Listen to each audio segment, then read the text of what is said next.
ஒரு மலையாள காமெடி திரைப்படமான காளி பர்ஸ் ஆஃப் பில்லியனர்ஸ் திரைப்படம் எப்படி இருக்கு அப்படிங்கிறத அந்த உள்ள பார்க்க போறோம். இப்போ இந்த திரைப்படம் வந்து தமிழ் டப்பிங்கோட வெளிவந்திருக்கு. இந்த திரைப்படம் எப்படி இருக்கு அப்படிங்கிறத இந்த உள்ள பார்த்துடலாம். இந்த படத்தோட கதையை பொறுத்தளவுக்கு படத்தோட ஹீரோ அண்ட் ஹீரோவோட ஃப்ரெண்டு. ஸோ இவங்க 2 பேருமே ஒரு ஆப் டெவலப்பர். ரொம்ப க்ளோஸ் ஃப்ரெண்ட்ஸ் தான். இவங்க 2 பேருமே சேர்ந்து ஒரு ஆப்பை கண்டுபிடிச்சு வச்சிருக்கிறாங்க.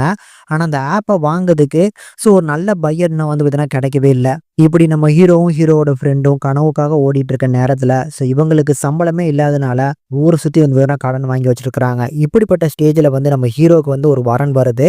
வீட்ல உள்ளவங்க 75,000 சம்பாதிக்கிறான் அப்படிங்கிற மாதிரி சொல்லி அந்த கல்யாணமும் நடந்துருது.